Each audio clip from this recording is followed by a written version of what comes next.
pagi Bapak Ibu sekalian yang dikasihi Tuhan. Ya, kita bertemu kembali di dalam ibadah online untuk Jumat Agung pada kesempatan kali ini.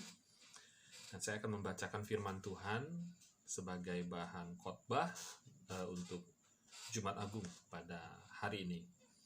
Baik, kita akan buka bersama di dalam kitab Yesaya pasal 53 ayat yang kedua sampai ayat yang kelima. Ya, saya ulangi lagi, Yesaya pasal 53 ayat kedua sampai ayat yang kelima. Saya akan bacakan untuk Bapak Ibu. Sebagai taruk ia tumbuh di hadapan Tuhan dan sebagai tunas dari tanah kering. Ia tidak tampan dan semaraknya pun tidak ada sehingga kita memandang dia. Dan rupa pun tidak sehingga kita menginginkannya. Ia dihina dan dihindari orang, seorang yang penuh kesengsaraan dan yang biasa menderita kesakitan. Ia sangat dihina sehingga orang menutup mukanya terhadap dia, dan bagi kita pun dia tidak masuk hitungan. Tetapi sesungguhnya penyakit kitalah yang ditanggungnya, dan kesengsaraan kita yang dipikulnya. Padahal kita mengira dia kena tulah, dipukul dan ditindas Allah. Tetapi dia tertikam oleh karena pemberontakan kita. Dia diremukkan oleh karena kejahatan kita. Ganjaran yang mendatangkan keselamatan bagi kita ditimpakan kepadanya. Dan oleh bilur-bilurnya kita menjadi sembuh. Ya, suatu nubuatan yang sangat luar biasa menurut saya yang menceritakan bagaimana Kristus datang, bagaimana Mesias datang, dengan tidak ada seorang pun yang dapat menduga bagaimana dia datang. Ya. Pada saat itu bangsa Yahudi berharap yang disebut Mesias adalah seorang raja. Mesias yang datang adalah membebaskan mereka dari segala kesulitan mereka. Karena pada saat itu bangsa Yahudi ada di bawah penjajahan bangsa Romawi. Yang artinya di dalam penjajahan bahwa kebebasan sebagai orang merdeka itu tidak ada. Ya, mereka tidak bebas berdagang, mereka tidak bebas untuk bahkan bagi kehidupan pribadi mereka tertindas. Ekonomi tentunya sulit pada saat masa penjajahan, ya, di bawah bangsa Romawi. Jadi ketika mereka mengharapkan bahwa Mesias datang, gambaran mereka adalah yang membebaskan bangsa Yahudi, bangsa mereka dengan kondisi yang saat itu mereka sedang alami, kesulitan yang sedang mereka alami. Ya, banyak yang berharap demikian. Nah, jadi ketika Kristus atau Yesus yang adalah Mesias itu hadir ke bumi, datang dalam mengambil rupa sebagai seorang hamba, banyak orang menolak. Banyak orang nggak percaya. Bahkan semua ahli kitab pun tidak percaya. Ya, unik juga memang. Tetapi itu tadi. Kenapa? Karena mereka sebenarnya berjalan di dalam hikmat Tuhan. Ya. Tidak berjalan di dalam hikmat Tuhan, maksud saya. Berjalan di dalam hikmatnya sendiri. Berjalan di dalam keinginan daging mereka sendiri. Ya. Dan ketika mereka membaca kitab nubuatan Yesaya, mereka tidak dapat mengerti sebenarnya. Kenapa? Karena keinginan daging mereka lah yang lebih menguasai mereka daripada membuka hati untuk memahami sebenarnya Yesus datang sudah dinubuatkan oleh Nabi Yesaya dalam gambaran yang demikian. Dan memang harus demikianlah Kristus lahir ke bumi ini mengambil rupa seorang hamba. Ya, mungkin hari ini di antara kita tentunya kita sudah percaya kepada Tuhan, dan itu bukan karena kuat dan gagah kita. Sama sekali bukan. Kenapa? Di dalam kitab Efesus tertulis, karena kasih karunia kamu diselamatkan oleh iman. Itu bukan usaha kita, bukan kekuatan kita, bukan kemampuan kita. Tetapi itu semua pemberian Allah. Dan kalau kita hari ini percaya kepada Kristus, itu semua karena anugerah Tuhan. Semata-mata hanya karena anugerah Tuhan. Ya. Karena kalau saya pikirkan pun ketika mungkin kita ada pada zaman bangsa Yahudi saat itu, kita pun akan berpikir sama seperti bangsa Yahudi, yaitu berharap Kristus yang datang atau Mesias yang datang dalam rupa raja. Dengan segala kekuatannya dan menaklukkan bangsa Roma dan membebaskan mereka, membuat mereka makmur. membuat mereka punya banyak uang mungkin, membuat mereka menguasai lagi bangsa-bangsa yang lain seperti zaman-zaman kejayaan mereka, mungkin di zaman Daud, zaman Salomo mereka teringat dan mereka mau tinggal di situ. Tetapi sebenarnya Allah punya gambaran dan punya rancangan yang jauh lebih besar, yang jauh lebih besar lagi untuk keselamatan umat manusia, dan bukan hanya untuk bangsa Yahudi, bahkan untuk bangsa-bangsa melalui Kristus Tuhan kita yang ajaib. Ya. Nah, namun kita mau belajar satu hal dalam perkara ini yang tidak main-main. Oh iya, bangsa Yahudi mereka dulu nggak sadar bahwa Yesus datang dalam rupa hamba. Nah, kalau kami ya hari ini ya mengucap syukurlah kita bisa memahami firman Tuhan dengan baik. Ya pada dasarnya nggak juga. Artinya mari kita cek. Hari ini saya sering melihat, kita sering mendengar atau melihat atau bahkan membaca dan menginterpretasikan firman Tuhan dengan cara yang kita mau, dengan cara daging kita mau, dengan cara hikmat kita yang mau.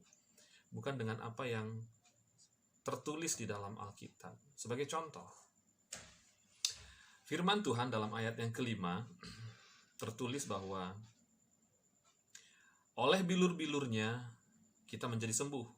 Saya bacakan ayat di atas. Ganjaran yang mendatangkan keselamatan bagi kita ditimpakan kepadanya, dan oleh bilur-bilurnya kita menjadi sembuh. Ya.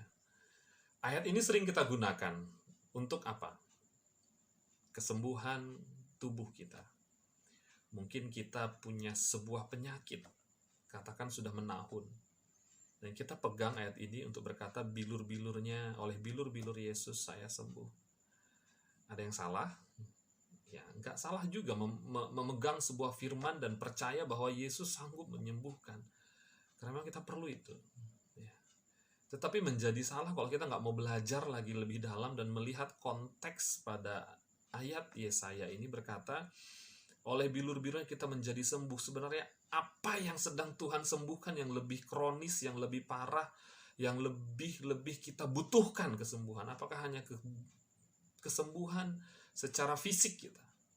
Ada satu penyakit yang tidak dapat disembuhkan. Dan itu hanya dapat disembuhkan oleh bilur-bilur Yesus. Apa? Pemberontakan kita. Pemberontakan kita kepada Allah. Ya. Dan kita melawan Allah. Hati yang tidak mau ditundukkan kepada Allah. Hati yang selalu menentang kehendak Allah. Sebenarnya itu adalah penyakit yang tidak dapat disembuhkan kecuali oleh bilur-bilur Yesus. Kalau di dunia medis hari ini banyak kok sebenarnya penyakit yang dapat disembuhkan. Ada obatnya. Ada apotik, ada yang jual obat. Sakit batuk, ada obatnya. Ya, sakit kepala, ada obatnya. Bahkan ada masalah di dalam tubuh, bahkan dokter bisa melakukan operasi dan mengangkat dengan tepat sakit itu, diangkat diambil dari tubuh kita, dan sehingga tubuh kita bisa recovery lagi dengan baik. Ya. Tetapi ada satu penyakit itu tidak dapat disembuhkan dari manusia, ya, seperti saya katakan adalah menentang Allah, ya, pemberontakan Allah, pemberontakan kita kepada Allah hanya dapat disembuhkan melalui bilur-bilur Kristus. Amin. Ya, dan kita hari ini datang pada Tuhan, yang kita mau Tuhan sembuhkan aku dari semua pemberontakanku. Sembuhkan aku dari segala hal yang menghalangiku dapat datang menyembah Tuhan dengan sungguh-sungguh. Hati kita harus disembuhkan, dan hanya Kristus yang sanggup menyembuhkan. Ya. Kita melihat kitab Yesaya, apa yang membuat dia tertikam pemberontakan kita. Betul bahwa prajurit Roma menikam lambung Yesus sehingga darah dan air keluar dari tubuhnya. Ya. Tapi gambaran yang sesungguhnya adalah pemberontakan kita lah yang menikam dia. Nah, kita akan disembuhkan Tuhan ketika kita datang berlutut dan meminta pengampunan pada Tuhan dan pengharapan di dalam salib Kristus. Itu kesembuhan yang kita mau, saudaraku. Itu kesembuhan yang kita mau kejar, saudaraku. Ya, dan kita dapatkan hanya di dalam Kristus. Baik. Dan itu menjadi suatu kunci kekristenan yang membedakan kekristenan dengan agama. Ya, mungkin kita berbicara agama saya Kristen, tapi saya berpikir lebih dalam mengenai kekristenan. Kekristenan bukan agama. Kalau kita belajar mengenai lahirnya kekristenan, sebenarnya adalah sebuah sebutan Kristen. Di Antioquia kita sudah pernah belajar, ya, bahwa di Antioquia lah murid-murid untuk pertama kali disebut sebagai Kristen, yang artinya adalah murid Kristus, yang artinya adalah pengikut Kristus. Jadi itu bukan sebuah agama, itu adalah sebutan bagi murid-murid Kristus. Itulah kekristenan. Dan kekristenan dan Injil yang menjadi kekuatan Allah di dalam Kristen adalah Injil yang menjadi kekuatan Allah. Itulah yang menjadi kebanggaan kita. Itu yang membedakan kita dengan agama yang lain. Ya, apa bedanya sih Injil dengan agama? Apa sih? Ya beda. Saya akan kasih bedanya. Agama manapun, kalau kita pelajari dengan baik-baik, ya, kita akan dapatkan suatu intisari pokok yang dapat kita tarik, bahwa upaya manusia untuk mendapatkan keselamatan. Ya, agama mengajarkan itu adalah upaya manusia untuk mendapatkan keselamatan. Ya, dengan moral, etika, attitude, dengan kesalehan, manusia mencoba mencapai apa yang disebut surga, ya, keselamatan bagi rohnya. Ada suatu tempat yang diharapkan, ya, nirwana, banyak sebutan untuk surga, ya, tempat di mana kita artinya yang aman, damai, dan tidak ada lagi yang disebut dengan tangisan. Ya, kita mau ada di situ. Tetapi agama bercerita itu adalah upaya manusia untuk mencapai keselamatan. Tetapi Injil apa? Injil adalah inisiatif Allah untuk menyelamatkan manusia. Ya. Injil adalah kasih karunia dari Allah untuk menyelamatkan manusia. Kenapa? Karena manusia tidak dapat menyelamatkan dirinya karena dosa. Karena dosa. Ya. Kesalehan manusia seperti kain kotor di hadapan Tuhan. Jadi kita nggak usah sombong gitu. Oh, saya sudah mengerjakan ini, saya mengerjakan itu. Saya PI, saya PA, saya PU. Itu bukan suatu hal untuk disombongkan, saudaraku, ya. Kebaikan manusia, kesalehan manusia, Alkitab mencatat bahwa itu seperti kain kotor di hadapan Allah. Kenapa? Karena Allah itu terlalu kudus. Terlalu kudus, saudaraku. Ya. Berapa banyak dosa yang diperbuat Adam di Taman Eden untuk dia perlu ditendang keluar dari Taman Eden. Hanya satu dosa, ya, yaitu pemberontakan kepada Allah. Intinya dosa itu apapun bentuknya, itu adalah pemberontakan kepada Allah, ya. Dan cukup satu alasan untuk Allah mengusir Adam dari hadiratnya. Kenapa? Karena Allah terlalu kudus untuk dapat melihat dosa manusia. Dan semenjak itu manusia ada dalam sebuah masalah yang besar. Masalah terbesar manusia adalah dosa. Tetapi hari ini, ya, bahkan orang Kristen melihat masalah terbesar dalam hidupnya bukanlah dosa. Apa? Ya, uang lah. Uang dan uang. Apa yang membuat dia dapat menangis? Apa yang membuat dia dari pagi sampai malam berjuang? Hanya satu, uang. Ya. Saya nggak bohong, saya katakan gitu karena tertulis di Alkitab. Karena Kristus sendiri, Yesus sendiri menyamakan dirinya. Siapa yang menjadi rival dia terberat? Mamon. Ya. Mamon. Ya. Tidak mungkin seseorang dapat menyembah kepada dua Tuhan. Kalau dia tidak menyembah kepada aku, Yesus katakan dia menyembah kepada Mamon. Ya. Betul, saudaraku, ya. Jadi kita bisa lihat bahwa masalah manusia adalah dosa, yaitu hati yang memberontak kepada Tuhan. Dan itu adalah penyakit yang hanya dapat disembuhkan oleh bilur-bilur Kristus. Amin. Jadi ayat ini berbicara lebih dalam, lebih kuat, dan lebih tegas untuk menyembuhkan pemberontakan Anda dan saya. Tanpa bilur-bilur ini, tanpa bilur-bilur Kristus, kita nggak dapat sembuh, saudaraku. Ya, untuk itu Kristus naik ke kayu salib. Amin. Ya. Tetapi hari ini kita lihat orang Kristen pun mencari bilur-bilur Kristus dengan satu tujuan, penyakit saya sembuh, tapi bukan dari pemberontakan kepada Allah, bukan dari hatinya yang keras. Saya mau sembuh supaya saya bisa kerja kembali. Oke, fine. Tetapi saya mau bekerja lagi dan mencari uang lagi dan ya hidup lagi dengan seperti yang saya mau. Tidak pernah benar-benar tunduk kepada Allah. Ya, kita lihat, oh enggak kalau saya sembuh, saya pasti akan melayani Tuhan. Mungkin banyak yang bernazar gitu ya. Kalau sembuh saya seluruh hidup saya untuk Tuhan. Oke, bagus sekali saudaraku ya. Tetapi nggak semudah itu. Ya, Alkitab mencatat tidak semudah itu. Ya, kita dapat lihat di dalam Lukas 17, Lukas pasal 17 ayat yang ke-11 sampai yang ke-19. Di situ menceritakan ada 10 orang dengan penyakit kusta. Ya, pada saat itu penyakit kusta adalah penyakit yang sangat memalukan ya, penyakit yang sangat membuat orang itu diisolasi, sama seperti sekarang COVID-19. Kalau ada seorang kena COVID, dia langsung diisolasi, dia nggak boleh ada di kerumunan. Ya, bahkan satu keluarga pun bisa di lockdown, istilah kita sekarang yang terkenal.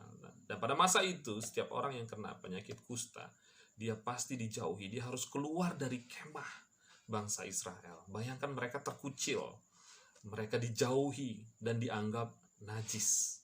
Ya, mereka tidak dapat mendekat kepada bait suci. Mereka tidak dapat berada di tengah kerumunan. Ya, mereka diusir jauh. Itu dulu penyakit kusta. Ya, jadi penyakit itu adalah penyakit yang sangat sulit dan tidak ada obatnya. Tidak ada obatnya pada masa itu. Ya. Ya, jadi 10 orang kusta datang menghampiri Yesus, datang dan mencari Yesus, dan mereka minta disembuhkan. Mereka minta disembuhkan. Dari mana mereka bisa datang kepada Yesus? Karena mereka tentunya sudah mendengar kabar mengenai Yesus menyembuhkan penyakit. Ya, orang buta disembuhkan, ya, orang tuli dapat lagi mendengar. Yesus melakukan banyak mujizat sehingga mereka berpikir ada harapan dalam Yesus. Dan itu betul. Mereka tidak salah. Mereka tepat datang kepada pribadi yang tepat, Yesus. Ya. Ketika mereka datang kepada Yesus dan meminta Yesus untuk menyembuhkan mereka, Yesus berkata, pergilah menghadap para imam, tunjukkanlah dirimu. Ya, di situ pun nanti kita akan bahas dalam teologi tersendiri ya, bahwa sebenarnya menunjukkan diri datang kepada imam risikonya besar gitu ya. Orang kusta datang kepada imam ya, jangankan datang kepada imam, ada di tengah-tengah masyarakat biasa aja mereka akan diusir ya. Tetapi di situ mereka taat. Mereka taat apa yang dikatakan Yesus, mereka pergi. Dan di tengah jalan apa yang terjadi? 10 orang kusta ini sembuh. Yeay, puji Tuhan, hore, gitu ya kan. Ketika di tengah jalan belum sampai kepada imam, sembuh. Ya memang harus di situ sembuhnya kalau saya rasa. Kalau sempat ketemu imam dalam kondisi kusta kelihatan begitu, bisa-bisa dilempar sama imam ya. Jadi Tuhan tahu kapan harus menyembuhkan. Di tengah jalan sembuh 10. Dan saudara tahu berapa yang kembali kepada Yesus untuk tersungkur di bawah kaki Yesus, untuk menyembah Yesus dan memuliakan Allah. Berapa banyak dari 10 orang itu? Satu orang. Bahkan sampai Yesus berkata dengan sendirinya, dengan mungkin lirih, bukankah 10 yang datang kepadaku? Hanya yang satu inikah yang kembali kepadaku? Ya, hanya yang satu inikah yang kembali kepadaku? Saudara, gambaran pada zaman masa itu masih relevan pada zaman sekarang. Saudara dapat ingat kembali bagaimana berkali-kali Tuhan melepaskan saudara dari banyak kesulitan, menyembuhkan engkau dari banyak sakit penyakit. Ya, bahkan kau bisa bersaksi seharian bagaimana Tuhan menyelamatkan hidupmu. Tetapi apakah hari ini kita datang menyembah kepada Tuhan dan tersungkur di bawah kaki Kristus dan memuliakan Allah dengan suaranya yang nyaring? Ya, saya harap kita menjadi seperti satu orang kusta itu yang disembuhkan Tuhan, tersungkur di bawah kaki Kristus, ya, dan menyembah Tuhan. Ya, kita nggak mau hidup dengan cara kita yang serampangan. Kita nggak mau hanya memanfaatkan Kristus demi kepentingan dan kebutuhan kita. Kita adalah hamba, Dia adalah Tuhan. Kita datang melayani Tuhan, kita datang menyembah kepada Tuhan. Kita datang kepada Tuhan dan kita menyembah Dia di dalam roh dan kebenaran. Ya. Dan biarlah momen Jumat Agung hari ini kita mengingat bagaimana Kristus naik ke kayu salib. Setiap pukulan, setiap cambuk, setiap paku yang menghancurkan tubuhnya, itu menyembuhkan saudara dan saya. Saudara dan saya. Amin. Ya. Kristus adalah pusat dari seluruh kitab para nabi. Kristus adalah pusat yang hendak disampaikan dari kitab Kejadian sampai kitab Wahyu. Dan hari ini kita boleh menikmati Tuhan. Ya, kita tidak sedang menantikan Mesias yang pertama, tetapi Kristus sudah mati, dan terlebih lagi Dia sudah bangkit dari kematian dan mengalahkan kematian itu. Kita punya pengharapan yang besar di dalam Kristus. Kita punya suatu sukacita di dalam Kristus. Jika hari ini dalam posisi dan kondisi memang yang sulit akibat kondisi COVID, kita nggak bisa kerja, kita kekurangan, ya, kita bahkan mungkin kehilangan kerja, datang pada Kristus. Jangan sampai kehilangan sukacita dari momen Jumat Agung pada hari ini. Ya, Yesus sayang kita, Yesus perhatikan umatnya.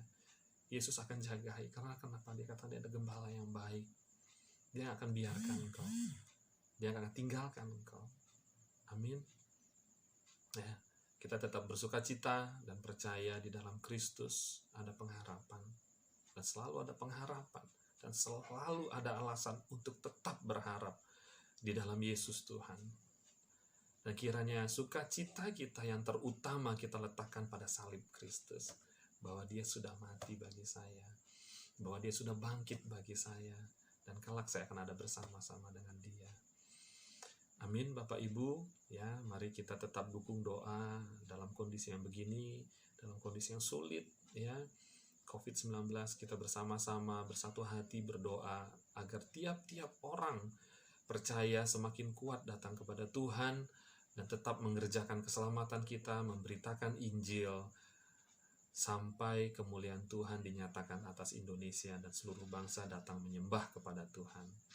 Selamat beribadah, selamat menikmati perjamuan kudus. Tubuh Kristus dan darah Yesus adalah perjanjian baru bagi kita yang membawa kita kepada kehidupan yang kekal.